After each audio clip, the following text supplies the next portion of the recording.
Hi, and welcome to another episode of Simply Midori. I'm Joshua, And I'm Midori. and today, babe, do you know what today is? I don't. I'm a little concerned. I know Why? you've been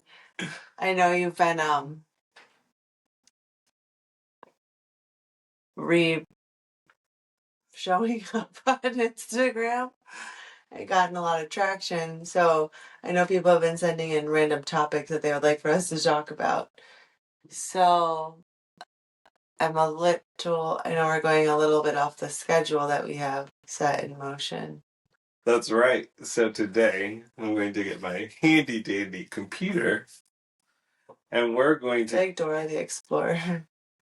I used to love Dora the Handy dandy Explorer. And we're going to answer some questions. Do you want to answer first, or do you want me to answer first? Well, maybe just throw it out there and then maybe you would answer. Maybe it might even be a situation where you ask it and you get to answer it yourself. Okay. Let's see if we can find an easy one, right, to start us off. None of these seem easy. So if there's any questions that you all that are listening would like to submit, feel free to slide into Joshua's DMs. You can Oh find him my on Instagram gosh. at Joshua Dumani. There is like not a light question. I didn't look at these. Okay, well let's just go from top to bottom. What does the Bible say about handling conflict in relationships, whether romantic or within the church? Very That's an interesting. easy volley. Go ahead. Perfect. What does the Bible say about conflict? I think the greatest thing that the Bible says about conflict is essentially address it. Go to the person head on. Don't wait. Don't delay. Don't gossip. Don't talk about it with other people and address it. We always reference this sermon that we heard that's this entire idea about distance creates distortion. And the basis of the message is that the further you are apart from the person, the more your perception will go random. Therefore, you'll start thinking all the things, all the bad things typically about the person, and it'll feel the conflict and the confrontation.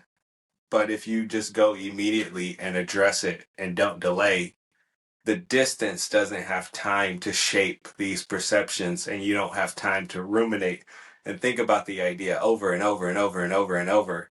And therefore, by the time you actually go talk to them, it's this like giant monster. So address it. Yeah, I agree. Wow, look at that. Come on, high five. It's like my favorite thing to do. Yeah. Okay. How can church leaders foster a culture of emotional healing in their congregations? I thought these were gonna be like, what's your favorite color? What are you watching on Netflix? Well, what is your favorite Where are you color? gonna go on vacation? Well, what's your favorite color? In my like mom's group that I'm in, that's like the questions I'm getting. Like, where does she go on a date night? Well, I just said, what's your favorite color? Michigan City. Michigan City. Who's going to Michigan Well, City for a so date night? one of them asked for like a week, like a close weekend trip. Who's? It doesn't matter who referenced Michigan City. Oh, I did. Oh. Oh. Have you been to Michigan City? Yeah. It was like a cute little downtown area. You can like walk around. Cool. Well, what's your favorite color? Well, my favorite color is pink, and I think I'm gonna start using accent colors of green. Do you know why? Why? Because my name means green in Japanese. It's a fun fact. That's why. You see the green for today? Yeah. What was the question? I also think going back to that, how to address conflict from a biblical standpoint is um right? Like we talked about a lot when people had conflict within the church context. Like if you have a issue with someone, like go and talk to them immediately, like what you were saying. And if you feel like it's still not resolved, like pull in a third party to help facilitate the conversation so that both sides are able to express themselves and come to a conclusion. Right. And I think something that we've started to consciously do more is when we get into a conversation within our marriage or whatever conversation that's based from a place of conflict. So we get into a marital argument. Okay. I think thing that I've been trying to do when we get those arguments is ask like, are we complete? Like, do you feel good? Do you feel like we've actually solved or we're moving in the right direction? Because it's so easy for one person to walk away from the conversation being like, oh, no more conflict, we did great. And the other person's still like so angry. And you're like, wait, we talked about this for like 45 minutes. I thought we were good. We're clearly not good. Yeah. And so it just gives both parties an opportunity to be like, yeah, I'm good. And if they choose to say they're good and then they're actually not good, then that's on them to bring it up again. You know what I mean? Yeah. In my opinion. Cool. Yeah. Do you feel complete your answer? Yeah, for right now, I might come back to it. Okay. Yesterday we were on a walk. All right. We were talking about something, and then I just totally asked another question. And Josh was like, where did that come from? So I think that's a lot of our conversation. Yeah, for sure. Okay, this is for you. How can church leaders foster a culture of emotional healing in their congregations? You were a church leader. So how could you foster? Emotional healing. Yeah. Who's asking these questions? I'm gonna ask them. So what do you got?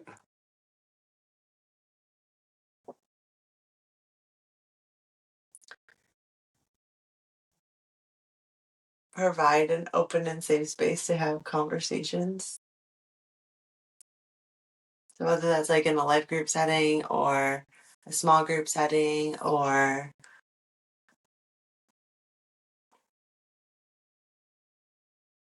any like more intimate setting, I think creates a safer space for people to have conversations if they're not like a confrontational person, which always annoys me. People are like, I'm not confrontational. It's like, well, I don't think anyone's like looking for a confrontation. I think someone just like, I think people would say that I'm confrontational and I enjoy confrontations. I don't. I just value the outcome of the confrontational conversation. Like I value the crucial conversations. So I think fostering an environment where crucial conversations are taught and shown how to be had in like a fruitful way can help foster what was the thing? Emotional healing. Emotional healing. Because I oftentimes think that like, yes, feelings can get hurt in a friendship or in a relationship. And I don't always think it's the thing that ignites the hurt is the thing that is like the actual thing. Like I always think that I always believe there's something like beneath the surface. Like I can say something to you and you can get mad about what I said. And it's like, yeah, there's probably anger or an emotion there, but I also think that there's more underneath of like what it is.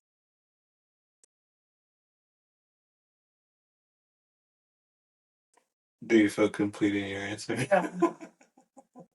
Do you? Yeah. How do you think it can be fostered? Oh. I think you get to deal with a lot more of like you led so many volunteers. So I'm sure there was conflict within each other and conflict my with God. you that some people felt comfortable coming to you if they had Yeah. issues with you, and others probably just went to multiple people on the team until they got someone To navigate it. agree with them, or someone just like go talk to Joshua. He's more than willing to have the crucial conversation to get to the other side. I think that I would say probably one of the best things that you can do for emotional healing is to have a diverse set of people. What I mean is, right, we all have personalities that work with specific people groups. And regardless of what we may think, we don't all get along. And so the more you can have a wide, diverse group of thinking, uh, how people handle conflict, how people see the world, etc., the more you can foster emotional healing because people feel safe when they feel that the person gets them or the person can relate to them. And so the more you can foster that within these settings, 101 specifically, the more you can allow people to heal because the more they'll be vulnerable. I think that what my immature leadership style, I wanted to lead everyone. And I wanted to handle the healing within everyone. Mm-hmm. And as I look back, my cup of tea isn't for everyone. Yeah.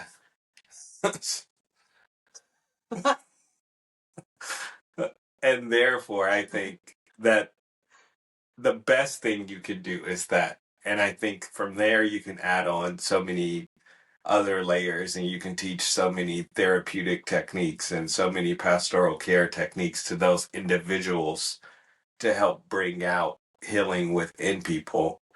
And I think the first priority would be getting a wide foundation of different people leading to steward the connection.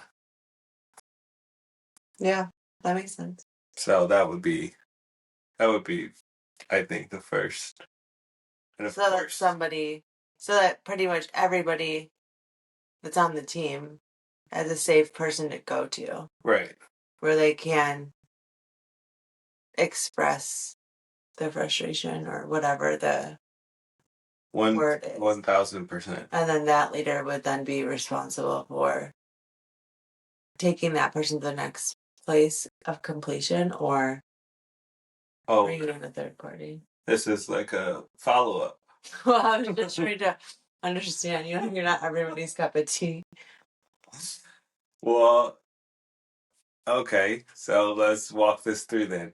Okay, so this is emotional healing. So yes, I think that once you have that diverse group of people, I think that once you teach them how to sit and ask questions and not ask questions from a place of I need to get you here.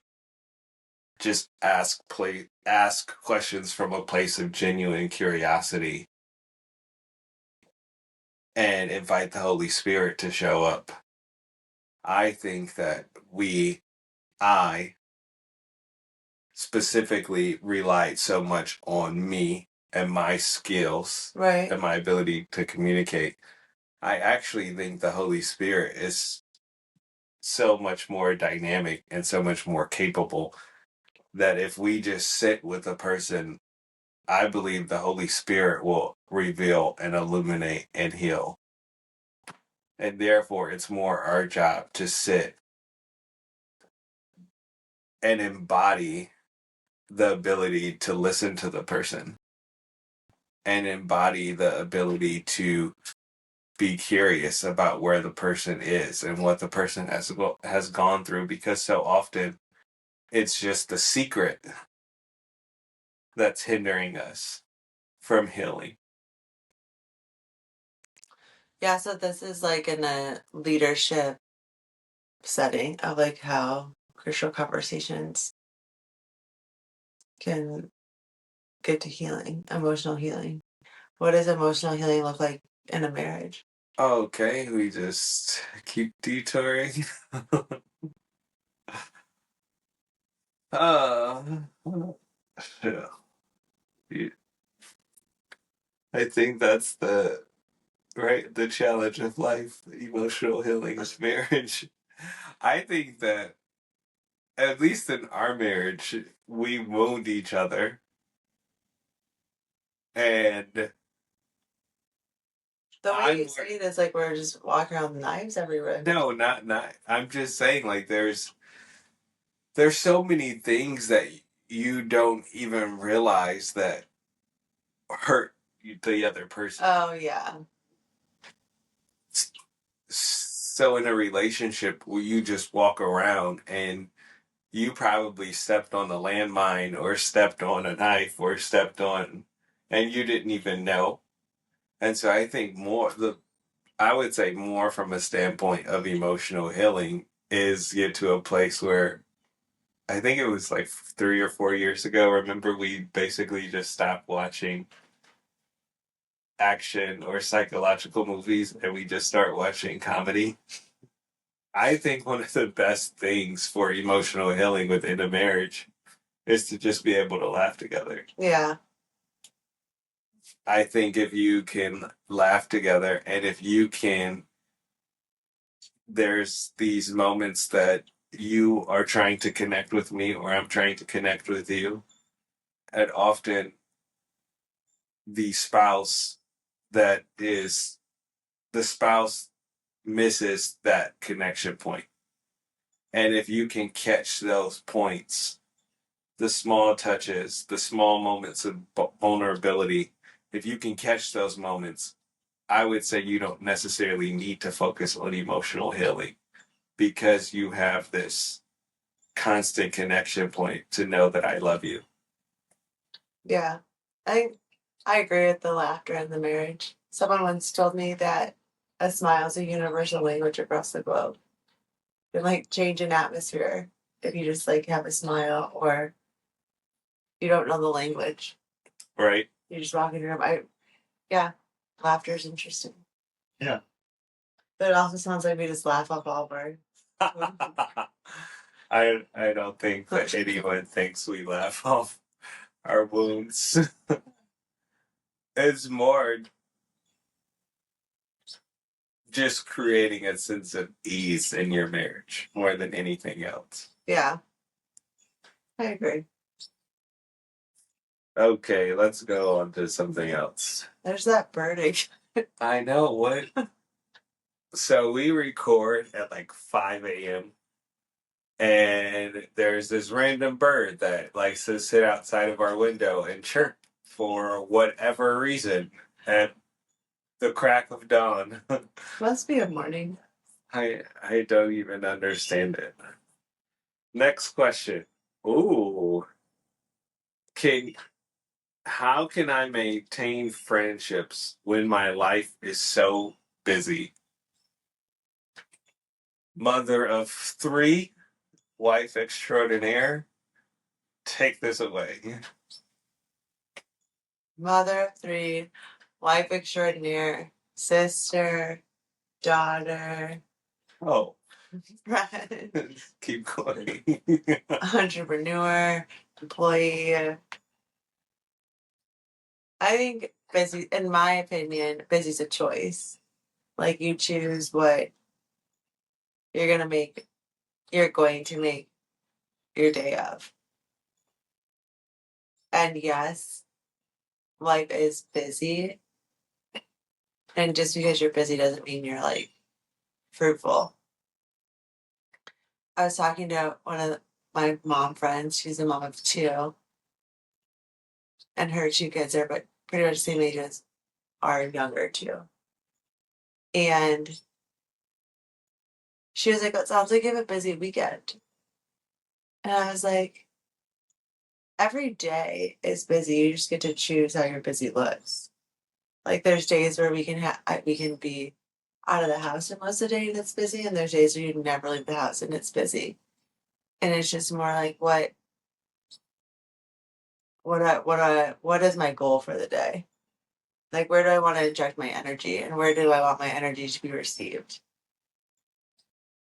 And I think as our friendship circle has been identified more in the past 18 months, it's being really intentional with those friendships and inviting them, which I think I've always done a really good job at, inviting them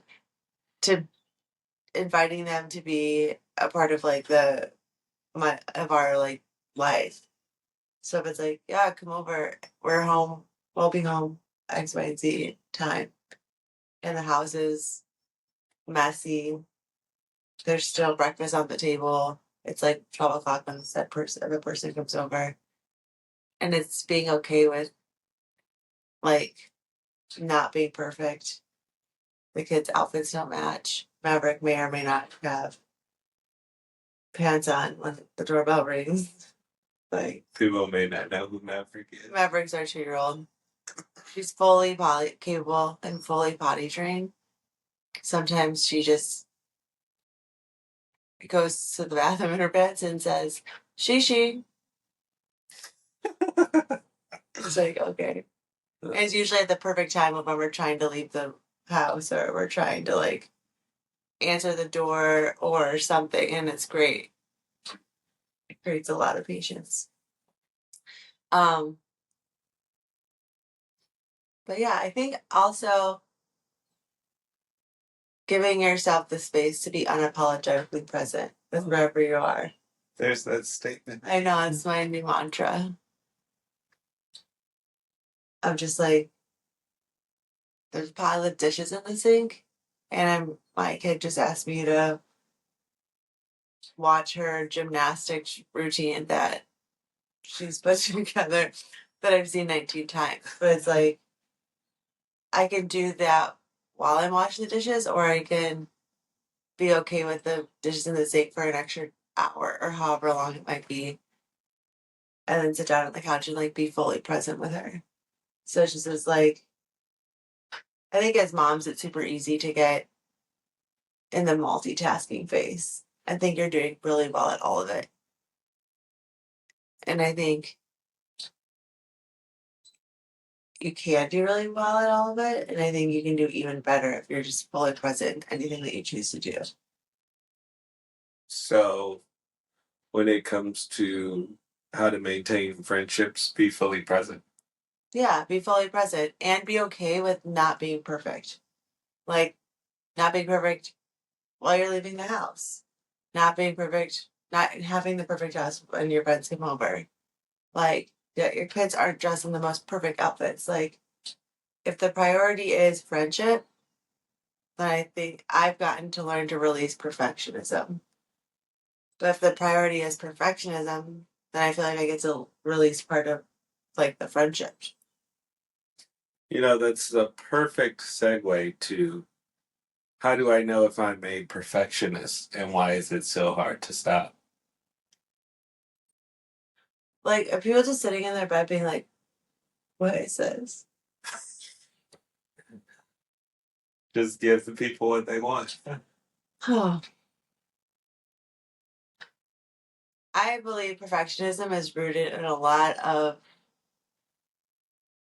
trauma and a lot of approval addiction. Because, like, what is perfect? I think we had this conversation with our eldest daughter. Well, Yeah. you did. I got to listen. Yes, I did. It's like, what is perfect? Oh, this is a question that you're asking me. Yeah. Holy, I think is the answer that I gave her. That none of us are perfect. None of us can be perfect. None of us. Even the idea of striving for perfection, I feel is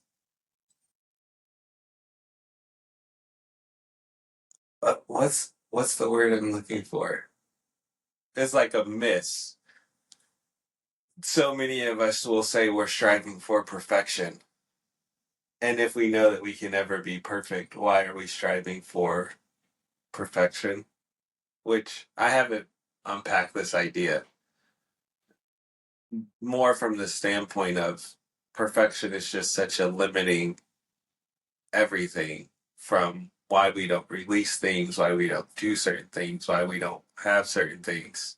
Because if it's not perfect, then we don't do it. However, I must sit back and think that God laughs even at our standard of perfection because we're so far from perfect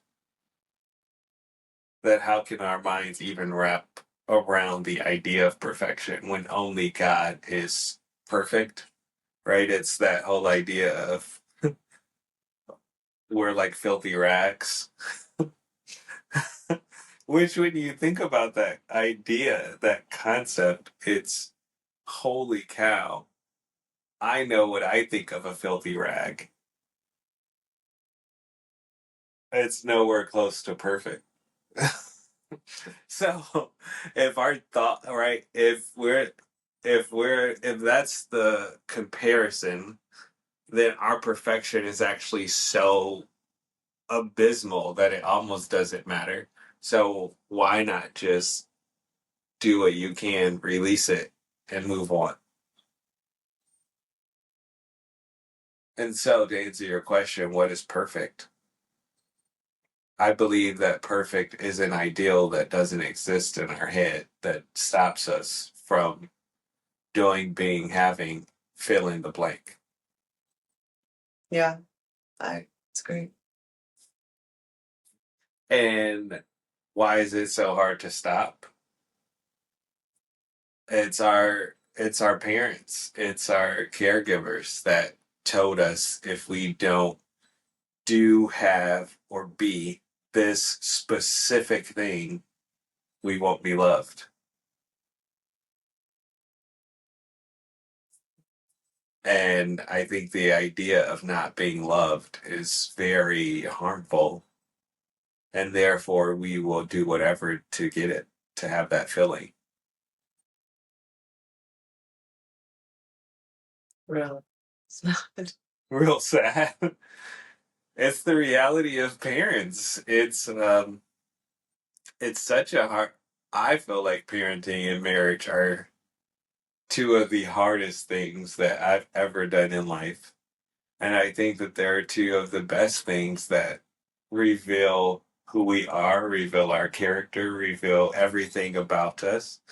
And I actually would even go as far as to say it's a core part of the sanctification process that we go through because there is no greater revealer of how unlike Jesus we are than to our spouse and our kids. And our kids are just a constant feedback machine. Just you see all of your flaws, your errors, your mistakes real time on a daily basis with your kids. Yeah. And so I think from a people pleasing perfectionist standpoint, it's if I'm a kid, if I don't do this, I don't I won't be loved. Like with our kid, well, I know we always joke about gentle parenting because that's the thing that's out there. However, if you look at our kid, it's so easy to navigate or get in if she doesn't listen to us, if she doesn't do it this way, if she doesn't complete this schoolwork, if she doesn't do right X, Y, and Z, we're mad, which as a 5-year old can be so easy to equate. Okay, so unless I do this, I won't get their love. Unless I do this, I won't get their approval. And so that's so easy to get rooted. And most of us don't navigate that idea.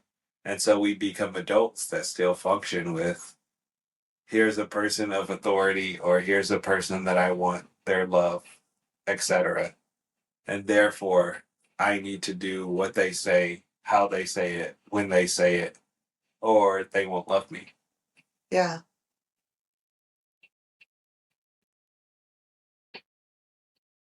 Should we move on to the next question? No, I think we could probably wrap it up. And I've answered. Well, let's do one more. Well, One more. I think the statistics would agree with you that marriage is hard. What's the divorce rate at? I think 52%. And I'm assuming it's rising. I'm sure it's rising. Yeah. So I agree. All right, one last question. Okay. Let's go to something that we haven't tackled. Why? Just bear with me. Oh, here we go. People love when we talk about relationship things. So let's finish with this. Why do people keep making the same mistakes in relationships? That's a great wrap up. Like, why do people repeat their cycle? Why do people repeat their cycle?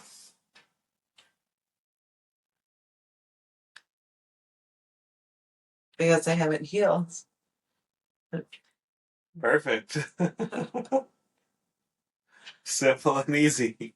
The only way you break a cycle is like break the circle. Oh, I see what you did You there. gotta like get out of the circle and make a new one. Break the cycle in the circle. Break the cycle in the circle. Yes. Right. In the circle. And And END. got it. I understand.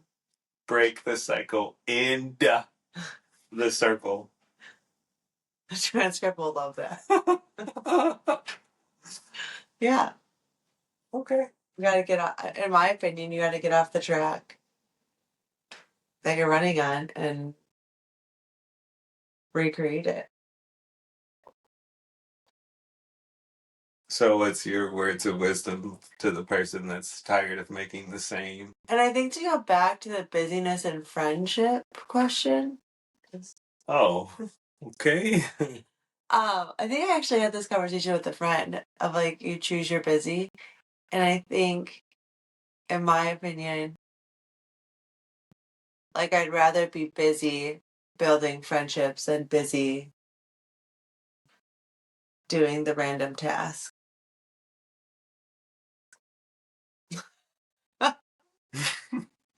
I think this is a great reflection of the difference between men and women. Well, I think yeah, I agree. And I I think my favorite analogy from like when we first got married, when we were leading a small group and we watched, I'm not sure we watched, and I don't even actually, now that I'm saying this out loud, I actually don't think it's what was at our small group. it I was think not Joshua and I just watched it. And it said, and it's helped me, and I've said it to so many people that are in marriages also, that women's brains are like a plate of spaghetti. So like everything's just like touching and moving around, and there's like sauce and like beef and like tomatoes, and if you put like Parmesan cheese and like all everything's just like moving at all times. So you can like be here and then you can be here and then you can be here and then you can be here, and you can be like fully present in all those things and engage. And then men's brains are like waffles, like which is very segmented. Like here's syrup in this square and syrup in this square, and they know how much syrup is in every single square, so they know what the bite's gonna taste like, and they can. That's like their way of being fully present is I'm here, and so it's a phenomenon to me that when we're in conversations, I could be fully here, and then the next sentence, like we just did, like I just did, can go back to somewhere else or go forward to somewhere else or go left to somewhere else, and he's like, but wait, what waffle square was I just at? Well, I think that the analogy that he used, even going past the waffles, or imagine the waffle and imagine each waffle is a box. And so in conversations, you take out that waffle box and you sit down and you unpack it and then you close it and you put it back in and then you can take out the next one. But all the boxes aren't ever just out, exposed at once. Yeah, I don't remember that part. Okay. Of course. It's like a But to say, but yeah, 5-hour seminar. Yeah, I agree. Yeah, totally. It's the same. Like, it's just like how you compartmentalize. Yeah. Well, So busyness, perfection, marriage, emotional healing is all here. I think we covered about like a handful of questions. and I think that there's more that we get to answer next time. So as we wrap up, is there any last things you have to say to your say? Laughter today. That's it. And be unapologetically present with wherever you are. And we'll see you next time.